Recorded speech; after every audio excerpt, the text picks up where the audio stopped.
पर ये शिव महापुराण की कथा केवल कथा नहीं है, आप इसको कथा समझो ही मत। पर कोई कहे कि ये शिव महापुराण की कथा है, नहीं भाई, ये 5 दिन मेरे शंकर जी से अपने दिल की बात कहने के लिए एक बेटा और बेटी अपने बाप के पास आते हैं और अपने पिता से कहकर जाते हैं। हाँ, जैसे पहले फोन नहीं होते थे, पहले मोबाइल नहीं होते थे, तो लोग एसटीडी बूथ में जाकर बात करते थे अपने दिल की, जिससे करना होती थी। उसी तरह आज भी ये शिव महापुराण का जो पंडाल है ये एसटीडी बूथ है, और आप अपने अपने घर से आकर परमात्मा से बात करते हो। यहाँ बैठकर आप शिव से बात कर रहे हो, यहाँ बैठकर आप शंकर जी से बात कर रहे हो, यहाँ बैठकर आप अपने दिल का हाल अपने देवाधिदेव महादेव को श्रवण करा रहे हो। शिव महापुराण की कथा कहती है 3 घंटे की कथा में आप 2-2.5 घंटे कथा सुनते हो। 2-2.5 घंटे की कथा में आप जब 5 मिनट श्री शिवाय नमस्तुभ्यम कहने का आए, भोला मेरा सब दुख काटो ये बोलने का आए, उस समय पर शंकर को अपने पास में महसूस करना प्रारंभ करो कि मैं शिव मेरे पास में बैठे हैं और मैं शंकर को अपने हृदय का भाव कर रहा हूँ। शंकर को अपने दिल का भाव को, अपने मन की बात कहो, भगवान शंकर को अपने हृदय का भाव कहकर सुनो, अपने हृदय का।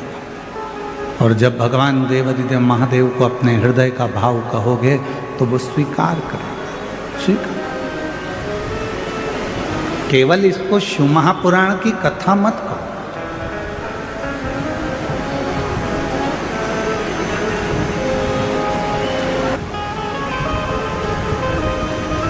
हेलीपैड देखकर हेलीकॉप्टर नीचे उतर जाता है, और शिव महापुराण कथा का पंडाल देखकर मेरा देवाधिदेव महादेव नीचे उतर जाता है।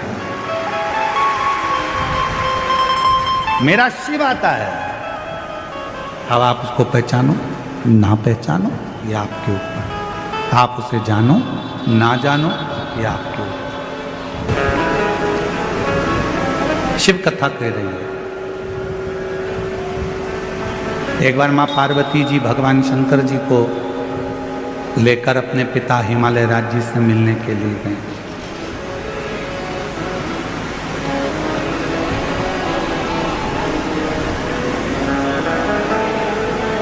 और माता पार्वती जी भगवान शिव को लेकर जब अपने पिता हिमालय राज जी से मिलने के लिए गई तो हिमालय राज कहीं गए हुए थे। हिमालय राज वहां पर थे नहीं।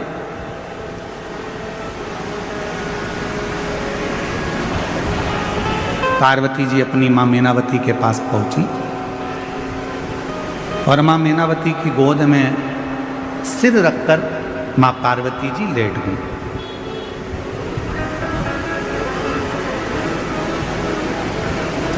कुछ देरी हुई और कुछ देरी के बाद हिमालय राज आ गए, और हिमालय राज जैसे ही आए तो पार्वती जी उनसे जाकर गले लगे। शिव महापुराण की कथा कहती है बेटा माँ को प्रिय होता है और बेटी बाप को प्रिय होती है। बेटी की प्रियता बाप को,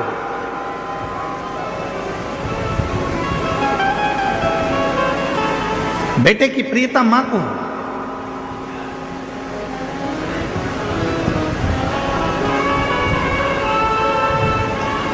अगर बेटे को कुछ चाहिए होगा ना तो सबसे पहले वो अपनी मम्मी से कहेगा मम्मा आई 500 रुपए की जरूरत है, आई पापा से कहना दिलाना, भाऊ से बोलना 500 रुपए दे। बेटे को जरूरत होती है तो वो अपनी माँ से कहता है, और बेटी को किसी भी चीज की जरूरत होती है सबसे पहले अगर बेटी बोलती है तो अपने पापा से कहती है पापा ऐसी बात है, मुझे पढ़ाई करना है, इस कॉलेज में जाना है, इस स्कूल में जाना है, मुझे ऐसा करना है, मुझे ये कोचिंग करना है, मुझे ये करना है। उसकी प्रियता उसके पिता से।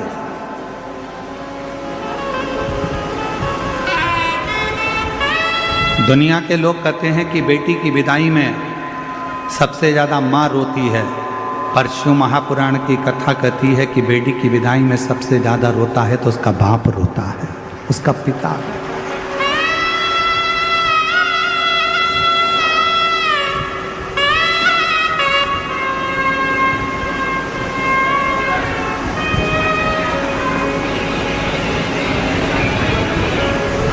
दुनिया का एक दान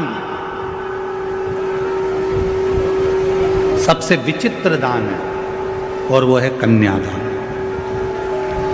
दुनिया का एक दान सबसे विचित्र दान है और वो है कन्यादान। एक बाप अपने दिल की, अपने घर की सारी खुशियां दूसरे के हाथ में दान दे देता है, अपनी बेटी का दान कर देता है।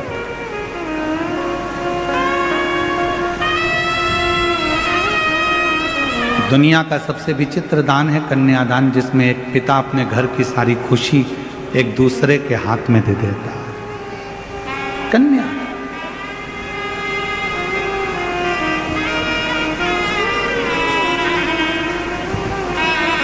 दान देने वाले ने तो दे दिया, पर दान लेने वाले ने उसको समझा कि नहीं समझा ये पता नहीं। तो शिव पुराण की कथा कहती है दुनिया में सबसे बड़ा विचित्र दान है कन्यादान। एक बाप, एक घर का व्यक्ति अपने घर की सारी खुशियों को, पूरी खुशियों को किसी दूसरे के हाथ में दे देता है। अब लेने वाले के ऊपर निर्भर करता है कि वो कीमत क्या जाने कि एक बाप ने अपनी पूरी खुशियां दे दी तो तू उसको समझेगा कि नहीं समझेगा। एक लड़की को लेकर जा रहा है, धर्म पत्नी बनाकर लेकर जा रहा है, उसकी कीमत को तू समझेगा कि नहीं समझेगा, ये तेरे ऊपर निर्भर करता है, ये तेरे ऊपर निर्भर।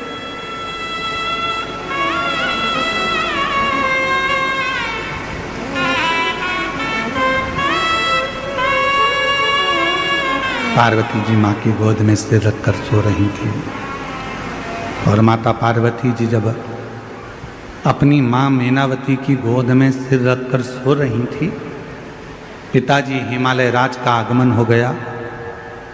और जैसे ही हिमालय राज का आगमन हुआ तो पार्वती जी दौड़ पड़ी, अपने पिता से गले लगने के लिए दौड़ी माँ पार्वती।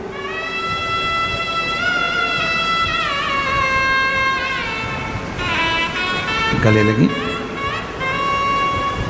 पिताजी ने पूछा पार्वती जी से कि तू बहुत दिनों के बाद आई है बेटी, क्या बात है, कैसे आना हुआ, क्यों आई हो, कैसे आई हो?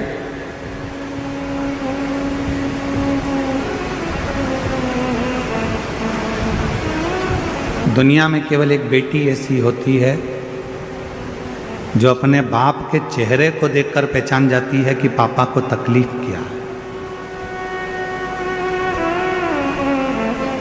दुनिया में केवल एक बेटी ऐसी होती है जो अपने पापा के, अपने भाऊ के, अपने पिता के चेहरे को देखकर पहचान जाती है, अपने पिता के चेहरे को देखकर पहचान जाती है कि पिता को दुख क्या है, तकलीफ क्या है, कष्ट क्या है।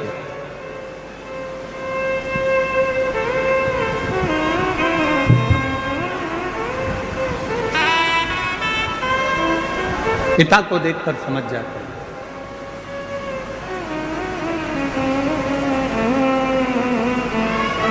एक बेटी का और बाप का संबंध ही ऐसा होता है। बेटी बाप का चेहरा देखकर पहचान जाती है कि पापा को तकलीफ क्या है, और बाप फोन पर भी अगर बात करेगा ना बेटी से तो समझ जाएगा कि मेरी बेटी को तकलीफ क्या है। ये